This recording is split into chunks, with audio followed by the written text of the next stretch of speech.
My depression got worse. The signs were always there, subtle but unmistakable, if only I had been willing to see them for what they were.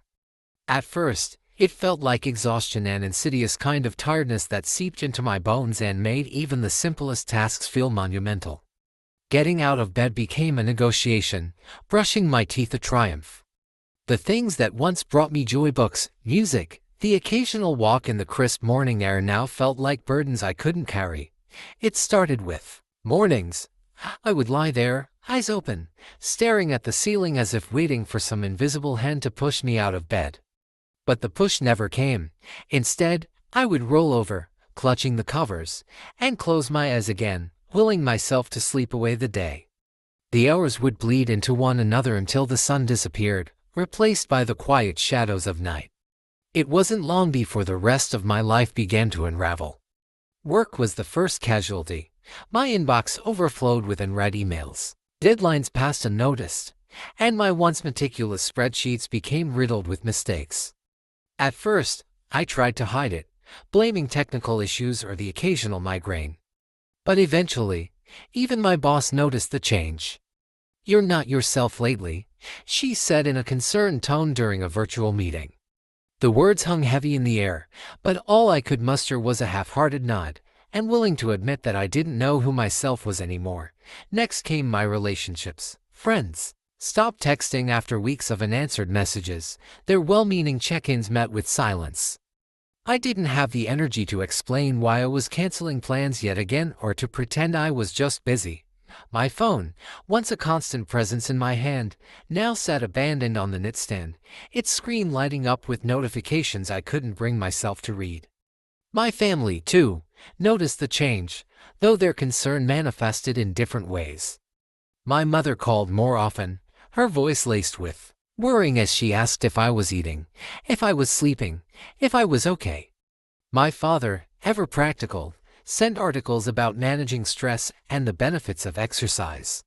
"Just take a walk," he said during one rare phone call. "You'll feel better." But the thought of lacing up my sneakers and stepping outside felt impossible, as though the world beyond my front door was a landscape I no longer recognized. The weight of it all pressed down on me heavier with each passing day.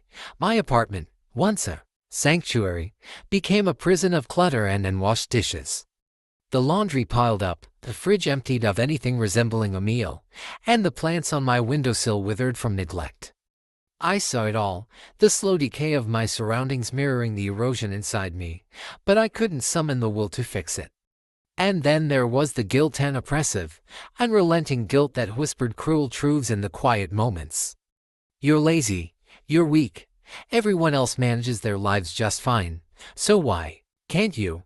It was a vicious cycle. The guilt made me feel worse, and feeling worse made it harder to do anything, which only fed the guilt further.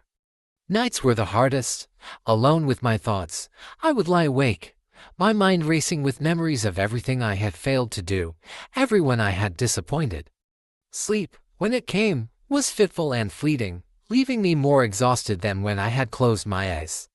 One particularly bleak evening, I found myself sitting on the bathroom floor, the cold tiles against my skin grounding me in a way nothing else could. I stared at the bottle of antidepressants on the counter, and opened since the day they had been prescribed. The doctor had been kind, gentle even, when she explained that this wasn't something I could willpower my way through. But I had resisted. Taking the pills felt like admitting defeat, like confirming that I was broken in a way I couldn't fix.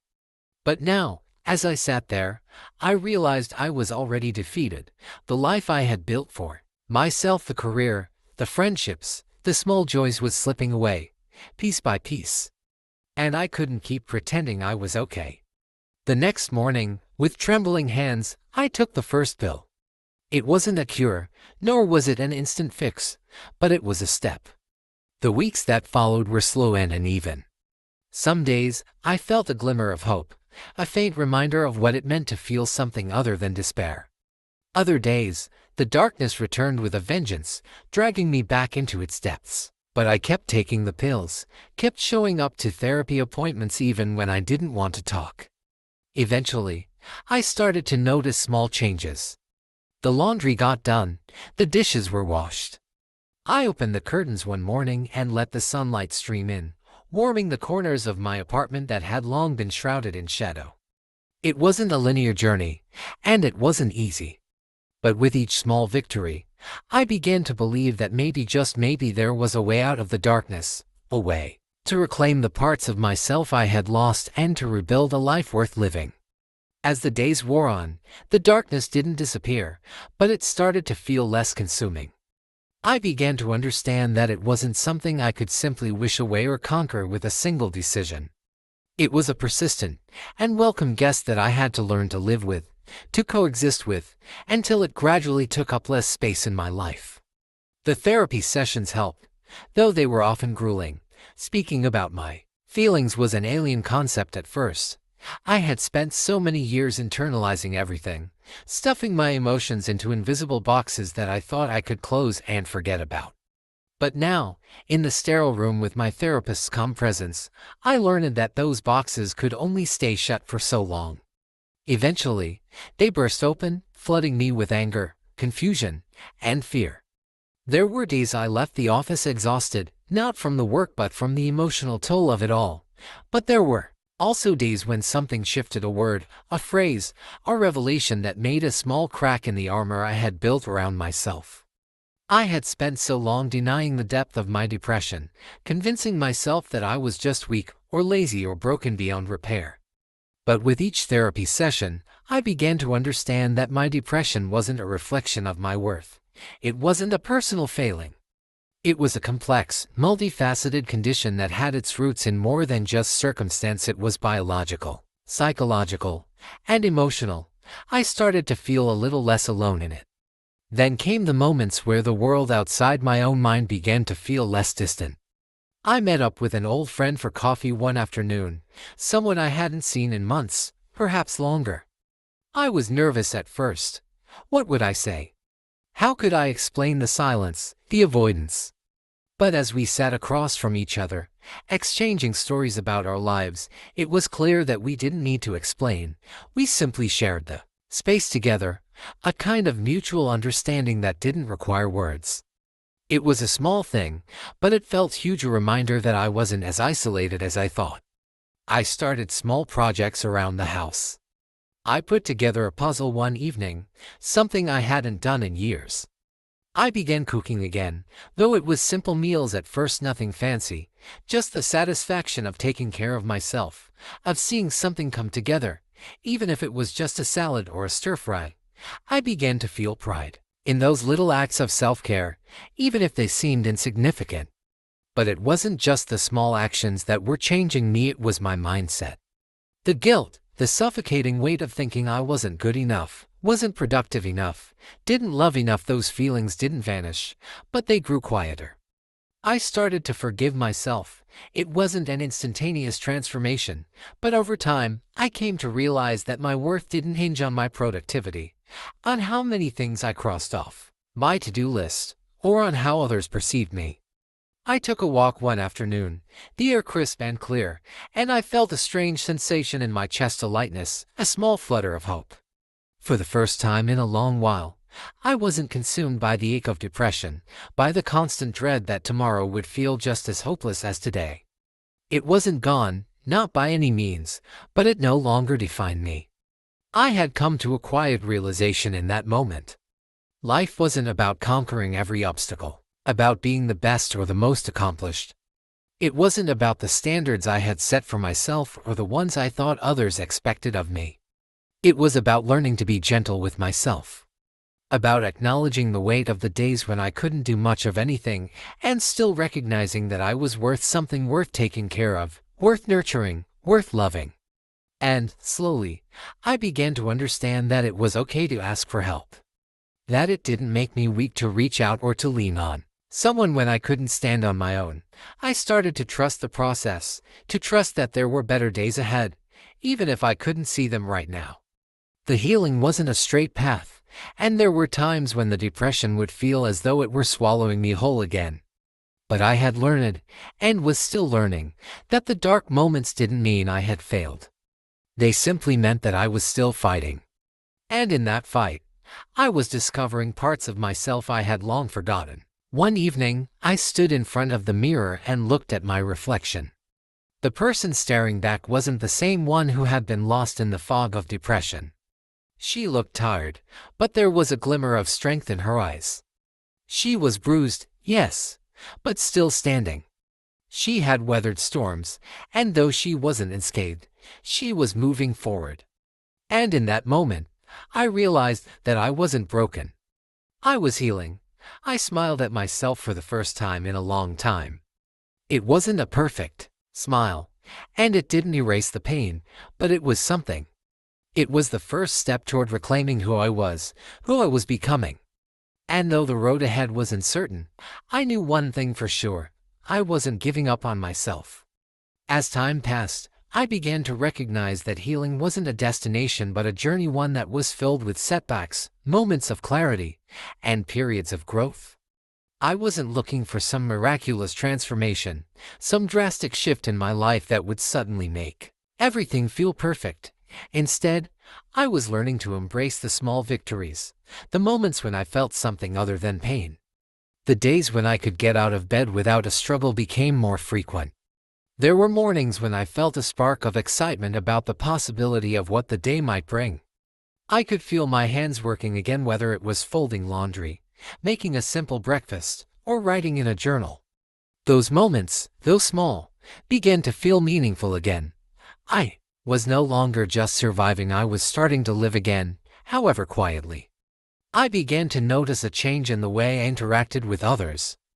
My friends, who had been patient and understanding, began reaching out more, not with concern, but with laughter and genuine companionship. I'd spend afternoons with them, doing things I had long avoided, catching up over coffee, sharing silly moments, and even venturing to places I once loved. It wasn't that the depression was gone, but it was now a part of my life, not the defining part. One afternoon, as I was walking through the park, a feeling of peace washed over me. The trees swayed gently in the breeze, and the laughter of children echoed in the distance. I was surrounded by life, and for the first time in a long while, I felt connected to it. The heaviness in my chest wasn't gone, but it no longer overwhelmed me. It was as though I could breathe in the world around me, even if just for a moment, without it suffocating me. I started setting small goals, nothing grand, but enough to move forward. I finally obtained my driver's license, a task that had been delayed for so long, simply because I'd felt too paralyzed to take the steps necessary. The day I passed the test wasn't the end of my struggles, but it felt like a reclaiming of my independence. Each step felt like a small rebellion against the forces that had held me captive for so long. But what changed most was my relationship with myself. The voice in my head that had once been harsh, demanding, and unrelenting began to soften. I stopped seeing myself as broken, as defective, and started seeing myself as someone who had been hurt, someone who had endured, but who was also capable of healing. I stopped punishing myself for not having everything figured out, for not living up to some arbitrary standard of success. Instead, I began to accept that it was okay to not have all the answers, that it was okay to take my time. In the quieter moments, when the weight of the world felt too heavy, I would remind myself that I was allowed to rest. I was allowed to let go of expectations, to give myself the grace to exist in my own time, on my own terms. It was a practice, one that required patience and compassion, but over time, it started to feel more natural. One day, after finishing a walk in the park, I sat on a bench for a while, taking in the sight of the leaves falling from the trees. It was autumn, and there was something about the crispness of the air and the rustling of the leaves that brought me a sense of quiet peace. I closed my eyes, letting the sounds of the world around me wash over me. I wasn't completely free from depression, not yet, and perhaps not ever. But as I sat there, in the stillness, I realized that it no longer defined me. I was not my depression. I was not my failures or my missteps. I was simply a person, doing the best I could, one day at a time. And in that moment, I felt proud of myself, not because I was cured or fixed, but because I was still here, still moving forward. And for the first time in a long while, I was able to picture a future, one that might be messy, uncertain, and full of challenges, but one that I could face. It wasn't a grand vision of success or perfection, but a quiet, steady belief that I was worth the effort to keep trying. The darkness, though ever present, was now only a part of my story, not the whole of it.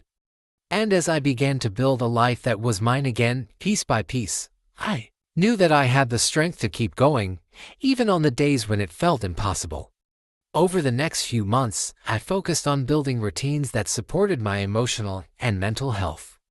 I still had bad days when the weight of everything seemed too much to bear, but they became fewer and further between. I learned to recognize my triggers, the things that would pull me into that deep, suffocating place, and I began to take steps to avoid or cope with them before they overtook me. I started journaling regularly, not just about my struggles, but about the things that made me happy, however small they were. I would write about the feeling of warm sunlight on my skin or the smell of fresh coffee in the morning. I wrote about the pride I felt when I crossed a small task off my to-do list, even if it was just getting out of bed and taking a shower. These small victories weren't insignificant to me anymore. They were proof that I was moving, even if the progress felt slow. The most profound shift came when I realized I was beginning to trust myself again. Trusting myself had always been difficult. For years, I had questioned my choices, doubted my abilities, and listened to the harsh, critical voice that told me I wasn't good enough. But little by little, I learned to silence that voice. I no longer relied on others to validate my worth. I began to trust that I knew what I needed, even if it didn't always make sense to others or even to me. I still had moments of doubt, still felt the tug of insecurity at times, but they didn't paralyze me the way they once had. I learned that it was okay to feel uncertain. It didn't mean I was failing, it just meant I was human. One afternoon, I decided to revisit a hobby I had once loved: painting. I hadn't picked up a paintbrush in years, thinking I wasn't good enough, that I was wasting my time.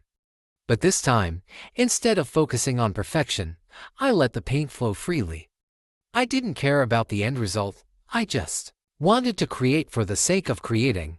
It was freeing, cathartic even, to let my hands move without judgment, to pour out whatever emotions I hadn't been able to articulate with words. As I painted, I realized that I was no longer looking for an endpoint. I was no longer seeking approval, not from my family, not from my husband, not even from myself. I was just creating because I needed to, and that feeling, that release was enough. It was more than enough. Slowly, I began to see myself in a new light. I wasn't broken, nor was I perfectly whole. I was somewhere in between, and that was okay. I had learned to embrace the messiness of my emotions, my life, and my journey. Healing wasn't about becoming flawless, it was about learning to exist in a way that felt authentic and true to myself. I wasn't chasing some ideal of who I should be anymore. I was learning to accept who I was, even with all my flaws. One evening, I stood in front of the mirror, looking at my reflection. The person staring back at me wasn't the one I had been before: lost, anxious, overwhelmed by a constant sense of inadequacy. This person was more grounded. She wasn't perfect, but she was stronger, braver, and far more compassionate than she had ever been before. And for the first time in years, I felt a sense of peace with who I was. I wasn't finished, and I wouldn't ever be. The road to healing would always have bumps and detours, but I had learned how to navigate it. I had learned how to face each day, no matter how hard it was, with more courage than I thought I had in me. And that was enough. That was more than enough. In that moment, I made a silent promise to myself not to be perfect, but to keep going. To keep learning, to keep growing, and to never give up on the possibility of becoming someone who could one day look at herself and truly say, "I am enough." As the weeks turned into months, the small, seemingly insignificant steps I had been taking began to accumulate into something much more meaningful. The loneliness that had once consumed me began to dissipate, though it was still there at times, lurking in the background. But I no longer felt trapped by it. I had built enough of a foundation to withstand the occasional gust of despair. I started reconnecting with parts of myself that had been neglected for years. Little by little, I ventured back into the world, testing my boundaries, seeing what I was capable of. I took up yoga again, which had once been a source of peace for me but had been abandoned when the weight of my depression took over. The slow movements, the breath work, and the quiet moments of stillness on the mat brought me back to my body in a way I hadn't experienced in so long. It reminded me that my body was a part of me worth nurturing, even if my mind had been so cruel to it in the past. I also started engaging more with my friends. At first, it felt forced, like I was wearing a mask just to get through the motions, but over time, their support became less about saving me and more about simply being there for me. I began to find joy in the mundane moments we shared: laughter over a cup of coffee, long walks through the park, and quiet dinners. The more I allowed myself to lean into these connections, the more I realized how much I had been missing by isolating myself for so long. Even with all the progress, I wasn't immune to setbacks. There were still nights when the weight of everything felt too much to bear, when my thoughts became tangled, and I couldn't see the way forward. There were days when I doubted if I was truly getting better, if my efforts were enough. But then, on the days that felt impossibly dark, I would hold on to the smallest bits of light, the moments of clarity that had become more frequent.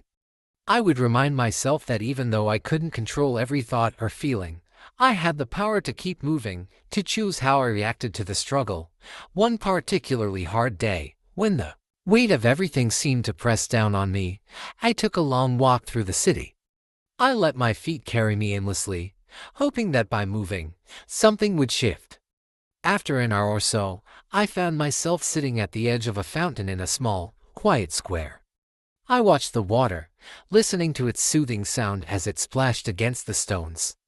I felt disconnected from the world, but not in a way that felt isolating.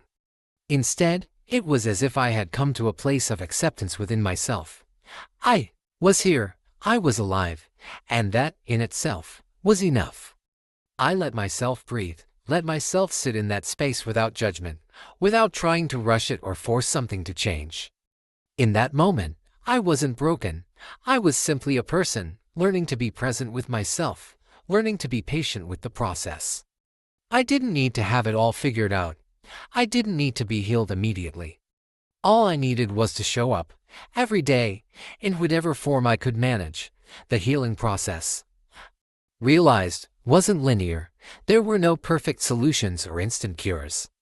It was messy and unpredictable, but it was also real. It was in the ups and downs, the setbacks and the triumphs, that I found the resilience to keep moving forward. In the months that followed, my relationships with the people closest to me began to shift. My partner, who had been a silent witness to my pain, saw the subtle changes in me. He didn't understand everything, but he saw that I was trying. He began to offer more support, not in grand gestures, but in small, everyday ways, listening when I needed to talk, holding space when I needed quiet, and giving me the freedom to move at my own pace. I wasn't the same person I had been when I'd first entered the relationship, but I was learning to be the best version of myself, even if that version was still in progress. I also began to understand that it was okay to not always be okay. I no longer expected myself to always be happy or productive. I learned to embrace the gray areas of life, where nothing is perfectly black or white. And in doing so, I stopped punishing myself for being human. There were still moments of uncertainty, still days when I felt like I was on the edge of a cliff, unsure of where I was going or how I would get there. But I had learned that uncertainty wasn't something to fear, it was simply a part of the journey. And with each passing day, I became more comfortable with the unknown, more willing to step forward into the future, no matter how unclear it seemed. Through it all, I realized that the most important thing I had learned was how to be compassionate with myself. I had spent so many years criticizing myself, believing I wasn't enough, but now I saw myself differently. I was worthy of love, of kindness, and of understanding, not from others, but from myself first. That shift in perspective had made all the difference. I wasn't fixed. I wasn't perfect. But I was healing, and that was enough. And for the first time in a long time, I felt like I could breathe, truly breathe, knowing that whatever came next, I was capable of facing it.